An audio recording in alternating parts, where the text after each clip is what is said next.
Counting అయిపోయిన తర్వాత, ఎన్నికల లెక్కింపు అయిన తర్వాత ఈ ఆంధ్రప్రదేశ్ రాష్ట్రంలో జరుగుతున్నటువంటి బీహార్ తరహా కిరాతకాలు, బీహార్ తరహా హింసా రాజకీయాలు ఇవన్నీ కూడా గవర్నర్ గారి దృష్టికి తీసుకెళ్తామైంది.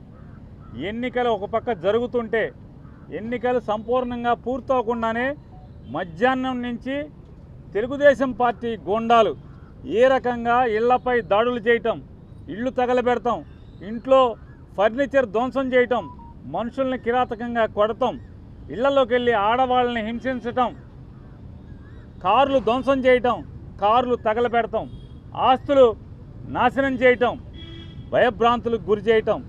అంటే తెలుగుదేశం పార్టీ అధికారంలోకి వస్తే ఎర్ర పుస్తకంలో, అంటే ఎర్ర పుస్తకంలో ఏం రాసుకున్నారా అంటే, మేము హింస కోసమే, ఈ కక్ష తీర్చుకోవడం కోసమే, మాకు వ్యతిరేకంగా వైఎస్ఆర్ కాంగ్రెస్ పార్టీ ఎవరు జెండా పట్టుకుంటే వాళ్ళనల్లా కిరాతకంగా హింసిస్తాం, వాళ్ళ ఆస్తులు ధ్వంసం చేస్తాం అనేటువంటి దానికోసమే అధికారంలోకి వచ్చినట్టుగా ఇవాళ వాళ్ళు ప్రవర్తిస్తున్నారు.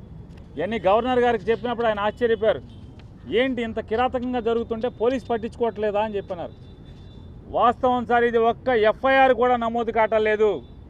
వెళ్ళి పోలీస్ కంప్లైంట్ ఇచ్చినా, ఫోటోలతో వీడియోలతో ఇచ్చినా కూడా ఆ వీడియోలన్నీ కూడా గవర్నర్ గారికి ఇవ్వడం జరిగింది. ఇంకా ఎక్కడెక్కడైతే జరుగుతున్నాయో అన్నీ చెప్పడం జరిగింది.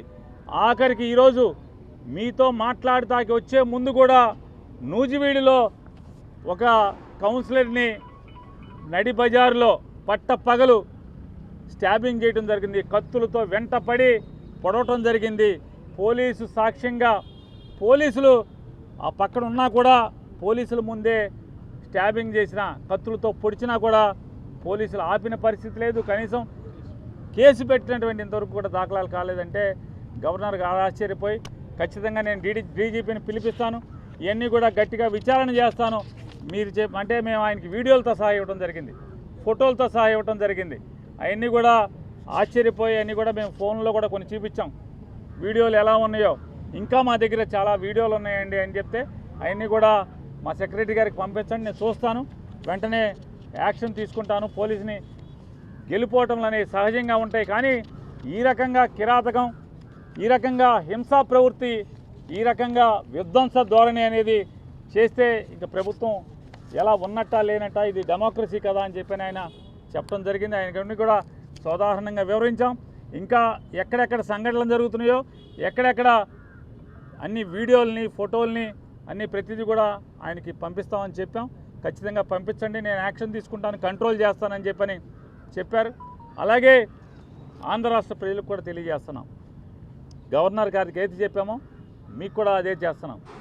ఇవాళ అంటే 4వ తారీఖు మధ్యాహ్నం నుంచి ఏ రకంగా తెలుగుదేశం పార్టీ హింస ప్రవృత్తితో చెలరేగిపోతుందో, హింసను ఏ రకంగా ఈ ఆంధ్ర రాష్ట్రం మీద ప్రజ్వలింపజేస్తున్నారో, అంటే వాళ్ళు గెలిచింది ఈ రకంగా ధ్వంసకాండ కోసమా, ఈ రకంగా హింసాకాండ కోసమా ఇవాళ ప్రజలు ఓటేసిందా చంద్రబాబు నాయుడు గారికి, కూటమికి అని చెప్పని మేము మీ ద్వారా, ప్రజల ద్వారా ఇవాళ తెలుగుదేశం పార్టీని, కూటమి నాయకుల్ని హెచ్చరిస్తున్నాం.